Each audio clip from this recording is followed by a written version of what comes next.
going to get some apples, and you can buy them in modular amounts. I'm like, hi, I'd like to have 29 apples. And they're like, really? And I go, I have 29 friends. So I try to explain dehydrating. They usually go, what? I'm like, never mind, we're just good. I have 29 friends. And so usually I'll get 29 apples only. So that way, or if I want to do half of that because I know I'm going to do something else, then I'll know I'll mix the pears and apples up to 29 because that's how many will fit. And that's just my method of doing things. I like to cut them, instead of leaving them in the circle, I cut them in half so I can face them all the same way, and I just pack those trays full. So in a round dehydrator, I don't know what you can get. So if you guys want, if somebody was doing apples in a round one and you want to email me and let me know what you got, then we can have those numbers. So, yeah. Okay, and I was showing some people this earlier. I bought this for the comedy, and I'm totally serious. I saw this in the grocery store, and my friends and I are always like trying to come up with wacky stuff that we like see in public, and we buy it, and we're like, well, look at this. And so I literally bought this, and it was like $3. And I was like, is this the funniest thing? And my friends and I, we have laughed and laughed and laughed. And now I'm not laughing anymore because I use it all the time. It's dehydrating, and I feel terrible. So I did try to find the company's name to write them a letter because I feel so terrible. But I think I've single-handedly driven their sales, at least in the greater Utah and Salt Lake County, so I don't think they're mad anymore. I think they're good. So it just was hanging up in like the banana section, kind of like, you know, targeting toddler moms, like, do the banana now, do the banana now. And all I do is I just take it, snap my banana down, and I just do an additional cut because I want them a little bit thinner. So these bananas, we're done with that method. So, love them. Love it, love it. So the other great tool is this guy. Egg cutter, strawberry slicer. Get you one your grandma had back in the day with the like fires. I love those. Because you can have as many people as you want helping you slice strawberries, mushrooms, blueberries, cranberries, you name it. We just sit there and we just snap them. My kids, they think they pay me to do that. And I'm like, what? So I'm like, well, if you get your homework done, you can snap some strawberries. They're like, yeah, you don't even know it's work. So that's good. They're only 9 and 7. This one is a blade one. Well, I actually broke it last time I used it, so you can tell. But I used it a lot, so this one is a blade one. I do like the blade ones. And it didn't seem to. It didn't seem to cut. What were you cutting with it? Kind of mushed. It's supposed to slice everything. I don't know. I think I've done mushrooms and strawberries. When stuff mushes, I just go ahead and mush because when it goes on the tray, it's going to dehydrate either way. So I'm not like a precision person, although I am in a lot of things. I'm not with dehydrating because when it shrinks down, you can't even tell what shape it was. So for a lot of people, I say don't get hung up on the you know, the process to the detail level. You know, let it go. It's okay. Think of it as fun. One of the times in your life when you can be inaccurate, and it's okay. So it's good. After dealing with the IRS, I like that. Makes my life happy. So let's see. Many of you had questions on how to gain confidence. Having these tools available and using them for everyday things will help you to remember where they are.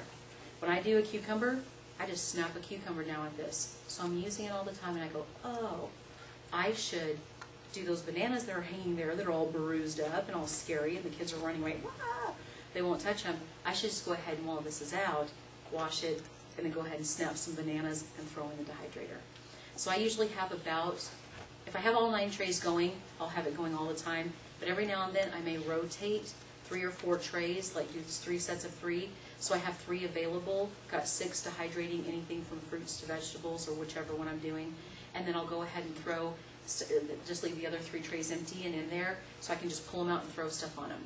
So I want to make sure that all my stuff is always washed and always back where it needs to go so that way I'm more inclined to use it because there's nothing like seeing trays in the inside your sink and you're going, oh, I can't. It's like that unmade bed. I don't want to go in that room. And yet, throw the sheet, you're good. Scrub a tray, and then you're done. You're good. Some of them will go in dishwashers. And so if you have one that will do that, that's beautiful.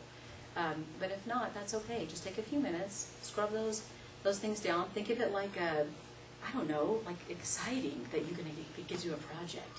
Because everyone loves to have dehydrated fruit for a snack. And so just think of it as the joy is coming when the fruit comes out for washing the trays. It's my nemesis. I hate the washing the trays part. I'm just going to be straight up with you. I pay people to do that in my household. So I owe huge favors. I have to make time with derby cars in exchange. I do whatever it takes so that my son is over there, it's good. So I enjoy that. For most people, a question that I hear all the time, 2 huge questions are, number 1, I did apricots one time in my round dehydrator and it was a nightmare. Okay, And I can't tell you, like, I've been doing this for so long, and literally every time I walk into your room, someone will go, "Hi, how are you doing?" I had a round dehydrator that my grandpa gave me from like 1910, and I've been using it, and I did apricots, and it took 80 to 1,000 hours to dehydrate. And I'm like, "Well, how long did you leave them in there?" "Well, 6 hours." And I checked them, and they weren't done. So I'm just done with apricots forever. And I'm like, wow, it takes me 36 hours to do apricots. 36, and I'm like, yeah! And I'm like excited, and I know that. And I'm like blanching, I'm like doing all the process first, okay? I do not do apricots very often. That's a lot of time, and that's a lot of work. So I'll tell you now that the first thing you want to do is go home and go, apricots, delete. Apples and bananas, yes. Or if you've had a bad banana experience, just think apples. Just think apples. Why like when I did it, they turned black. Oh, they turn black? That means the heat was too high. Anytime that you have fruit that turns black, that means the heat is too high. So a lot of times your vegetables, you'll do it at a little bit higher heat. Do you have a heat control on your dehydrator? Okay. The hardest part is, I never want people to leave this class and feel like they have to buy a dehydrator. However, I will tell you that your investment in dehydrator will more than pay for itself. And get one that has a temperature. Absolutely, absolutely. And if your Excalibur has a 4-tray, if you want to get a starter, you don't want to spend $2 million, it's about $120. You will more than recoup that cost in a year. Yeah, after I tell you some of these. Isn't it only 100? It's only $220 or 2 something. What is it? $220. Okay, and then you get this $20 book for free to go with it. And this is the Bible of all dehydrating. This tells you how to do everything. This is all the secrets. When I first picked up dehydrating, I knew nada. My grandma did not dehydrate. My mom, we went out to eat 6 nights a week because I had a corporate mom, and so I didn't never even eaten, other than opening a soup mix and dumping it out. That was as dehydrating as I had ever been. This is how I learned everything, because it tells you what fruits and vegetables are great to be dehydrated, which ones are okay, and which ones are not a good choice.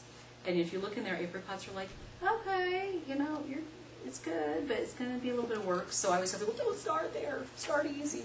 Start easy. So if it's going, you may just want to rotate the trays. If you have a round dehydrator, your goal is to rotate. Always rotate the trays. But you're gonna have to keep an eye on it. So I would set a timer on that yourself.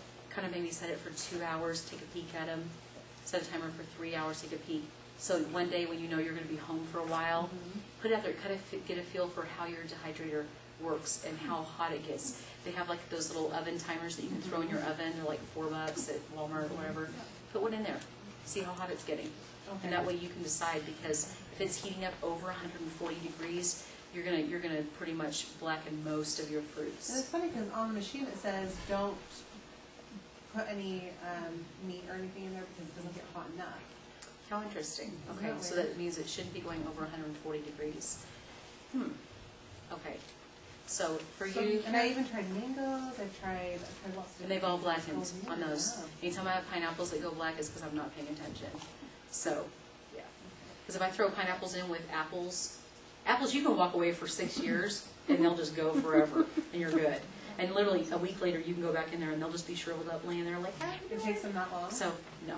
Oh, no. But if you leave them in there by accident because you forget, and you're like just going around doing stuff. Leave it on, it makes too much sense. It's really true. It's really true. I keep mine in my kitchen. And so, because I want the reminder that it's on, and what's in there, because you can smell it. So you can't do meat when you do... Because I probably should throw it away. But I if you have a round one and it tells you not to do meat, it just means it's not getting hot enough. No. I have the Excalibur. Oh, you do? Yeah. But I have like leftover roast and potatoes and carrots, and I chopped them all up together to make a thing. And then I dehydrated the gravy and sprinkled it all together. Absolutely beautiful. I do it all the time. Just put it at 145 degrees. So, absolutely. Because you want that meat to get nice and shriveled up. But then I sent it with my son, but he forgot. Oh, he did? Well, it's okay. Not anything to eat it with, so he only okay. anything he could eat with. Okay. So again, we'll go over some of the meals. That really tells you how to use this all the time. If it's in a place that you see it and you're putting things in there on a regular basis, you're more likely to use it than once a year you go and buy a big thing and go, where's that dehydrator? Blow the dust off of it, put it on the counter and use it. And really, this is one of those things that I tell people, treat it like you would playing the piano or something else. If you'd like to become good at it, then just about 10 minutes a day, throw something in there. Everybody has a few minutes while something's boiling your kids are asking questions on